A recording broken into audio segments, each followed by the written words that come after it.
En fait, ces substituts sont bénéfiques parce qu'ils permettent à toute une série de mangeurs de viande de réduire facilement leur consommation. C'est en ça qu'ils sont vraiment intéressants.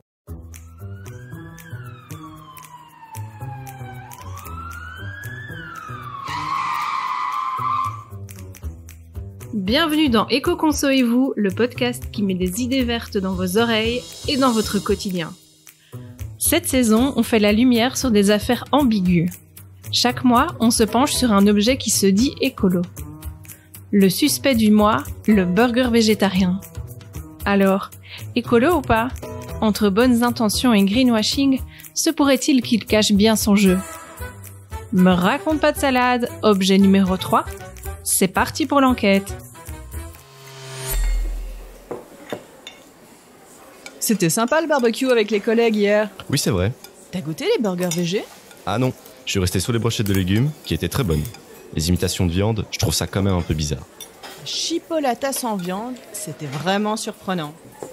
C'est ce que j'ai fait ? Non, Tu le répéteras pas, hein ? promis. Bien, en passant dans la cuisine, j'ai vu les emballages vides posés sur le plan de travail. J'ai pas pu m'empêcher de jeter un œil. Inspectrice un jour, inspectrice toujours. Que veux-tu, c'est une déformation professionnelle. Et alors ? Et alors, il y avait plein de slogans, green ceci, green cela. Bah c'est normal. Manger moins de viande, c'est bon pour la planète. Ouais, j'ai pas compris la moitié des ingrédients qu'il y avait sur le paquet. Je me demande bien si tout ça est si bon pour la santé et l'environnement. Je vous vois venir. Vous allez ouvrir une enquête ? Exactement. Alors j'ai en tête un spécialiste qui pourrait vous renseigner. Super, appelle-le. Dis-lui de me retrouver au supermarché, je me mets déjà en route.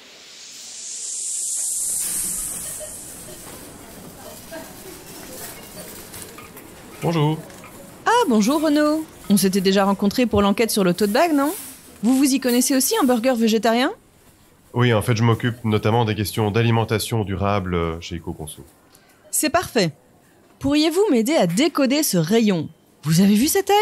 J'avais jamais réalisé la quantité de produits différents qu'on peut trouver dans le rayon végétarien. Oui, les substituts à la viande sont un marché en plein développement. Alors, c'est encore une micro-part de marché. Les Wallons dépensent en moyenne 50 fois plus pour de la viande que pour des substituts végétaux. Mais on estime que d'ici 2029, ça pourrait quand même représenter 10% du marché de la viande. Ah, quand même ? Comment est-ce que vous expliquez ce succès ? 28% des Belges font un jour sans viande par semaine. Ils ne sont pas végétariens, c'est ce qu'on appelle des flexitariens. Alors c'est un chiffre qui est en constante augmentation depuis des années. C'est vraiment eux la cible des produits en question.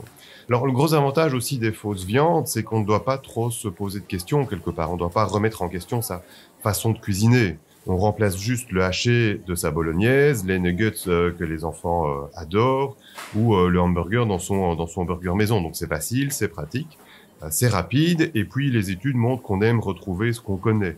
La forme, la texture, les codes culturels. En fait, on peut griller sa saucisse végé au barbecue en même temps que ses amis qui préfèrent la merguez. Ce sont en fait des façons faciles de remplacer la viande de temps à autre, quoi. Mais qu'est-ce qui motive les gens à manger moins de viande alors ? Il y a plusieurs raisons, mais il y a notamment l'impact de la viande sur le climat. Et ces substituts sont vraiment meilleurs pour l'environnement ? Alors là, les études sont vraiment formelles. Si on compare une viande et son alternative végétarienne, cette dernière gagne toujours. Et même si on tient compte en fait des apports nutritionnels. Que voulez-vous dire ? Mais on pourrait se dire que c'est pas juste de comparer 1 kilo de burger végé avec 1 kilo de viande, parce que les apports nutritionnels ne sont pas les mêmes. Or, ce qui nous intéresse quand on mange, c'est aussi les apports nutritionnels. Et donc, si on ne compare pas simplement au poids, mais aussi à la quantité de protéines apportées, par exemple, le résultat reste quand même le même. C'est-à-dire que le choix végétarien est plus écologique. La différence est moins forte, mais le choix végétarien reste plus écologique. Et c'est le cas pour quasi tous les impacts environnementaux étudiés, les gaz à effet de serre, la pollution de l'eau, l'utilisation de l'espace, etc. Je vous avoue que moi, quand je visualise de la nourriture végétarienne, j'imagine plutôt, des lentilles, des pois chiches, des légumes, enfin, des trucs comme ça, des trucs plus naturels, on va dire. Ces alternatives, c'est quand même fort industriel, non ? Oui, alors ça c'est certain. Comme je vous ai dit tout à l'heure, c'est un marché qui se développe. Et donc forcément, les grands acteurs de l'agroalimentaire existants vont avoir envie d'une part du gâteau. Alors bien sûr, il y a des petites entreprises aussi, mais ici, par exemple, on voit Garden Gourmet. Eh bien ça, Garden Gourmet, c'est Nestlé. Là, juste à côté, on a le boucher végétarien. Ça appartient à Unilever. Même Corne appartient à une multinationale qui s'appelle Monde Nissin.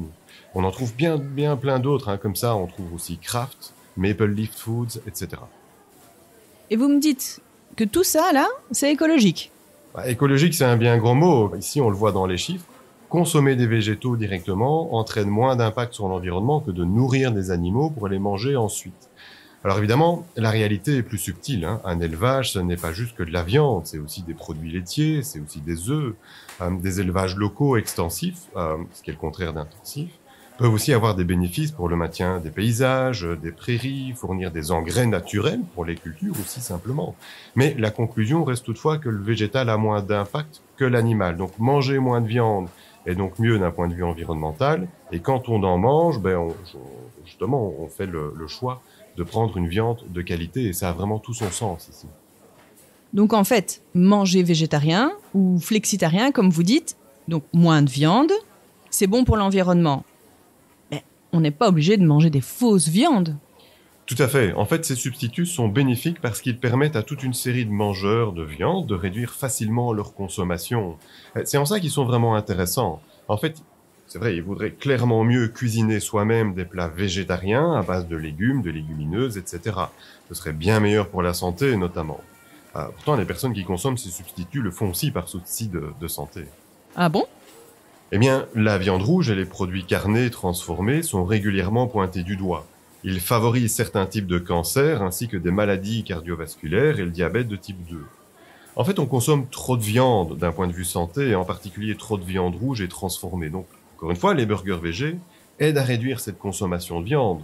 Par contre, ils sont eux-mêmes trop souvent trop transformés, trop gras ou trop salés. Ah ben parlons-en. Attendez, j'attrape 2-3 paquets dans le rayon.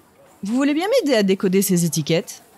Attendez, je lis protéines de pois purifiées, huile hydrogénée, méthylcellulose, protéines de soja, arômes, sucre caramélisé, conservateur. C'est quoi tous ces trucs ? Franchement, ça donne pas très envie, hein ? En fait, tous ces trucs, c'est principalement des additifs, mais c'est vrai que vous mettez le doigt sur un problème. Plusieurs de ces substituts de viande sont ultra transformés. C'est-à-dire ? Alors, un aliment ultra transformé est composé d'ingrédients recombinés, généralement extraits d'autres aliments, des protéines de soja, par exemple. Donc, on n'utilise pas un ingrédient complet, comme la totalité des pois qu'on pourrait utiliser dans une recette végé, mais on en extrait la protéine, ou autre chose, comme l'huile, pour la recombiner avec d'autres ingrédients. Donc, ce sont typiquement des produits qu'on ne pourrait pas cuisiner chez soi, car pour la plupart, ces ingrédients, en fait, n'existent pas en dehors d'une transformation industrielle. Ah ouais, on est loin du plat de lentilles, quoi. Totalement. Et de nombreuses études lient la consommation de ces aliments ultra transformés au développement de cancers, de maladies cardiovasculaires, on y revient, et d'obésité, entre autres. Alors évidemment, ici, on ne parle pas spécifiquement des substituts de viande ultra transformés, mais bien de tous les aliments ultra transformés. Donc aussi les sodas ou les sucreries, par exemple. Donc c'est pas directement comparable, on ne parle pas d'études qui parlent des substituts de viande ultra transformés, mais on est quand même dans une catégorie des aliments ultra transformés qui est problématique en elle-même. Pas top, ça. Il y a aussi un autre souci, l'hexane. L'ex quoi ? L'hexane. En fait, certains substituts de viande contiennent donc ce résidu qui vient de l'extraction des huiles. C'est lié aux transformations industrielles dont je vous parlais. On n'utilise pas nécessairement le végétal complet. On en extrait certains éléments pour les utiliser séparément. Pour séparer l'huile du reste des graines de soja, par exemple, on pourrait simplement les écraser. C'est ce qu'on a quelque part toujours fait. On aurait d'un côté de l'huile et de l'autre le reste de la graine qui contient encore une part d'huile et les protéines. Mais c'est plus efficace et plus rentable dans ce cas-ci d'utiliser de l'hexane. Donc c'est un solvant pétrochimique qui permet de pomper l'huile du reste. Le problème, c'est que c'est un procédé, même s'il est très efficace, qui va laisser un petit peu de ce solvant qui est toxique dans les produits qui sont séparés. Donc on va le retrouver dans de l'huile, par exemple, des huiles séparées de cette façon-là, mais aussi dans les burgers végétariens, donc préparés avec ces huiles ou avec ces protéines. Mais enfin, et c'est autorisé, ça ? Oui, c'est autorisé, comme plein de choses qui sont potentiellement toxiques aussi. Alors ici, l'Europe prévoit une quantité maximale d'hexane admise dans les produits qui sont extraits. Mais il n'y a pas d'autorité sanitaire qui a défini de dose journalière admise, c'est-à-dire ce que l'on peut manger sans risque. Donc c'est assez étrange, car en fait c'est une molécule dont on sait qu'elle est toxique depuis à peu près 50 ans. Alors, ça ne dit pas que c'est un problème, mais le moins que l'on puisse dire, une étude toute récente à laquelle l'INRA a participé, avait vraiment montré que c'était finalement assez peu encadré. C'est fou, ça. Alors, ça va peut-être évoluer parce qu'une autre molécule a été homologuée par l'Europe. Alors, elle a aussi un nom compliqué, hein, c'est le méthyloxolane. Et ce méthyloxolane est considéré comme sûr. Donc, quelque part, il est un peu plus approuvé et un peu plus encadré que l'hexane qu'on utilisait jusqu'à présent.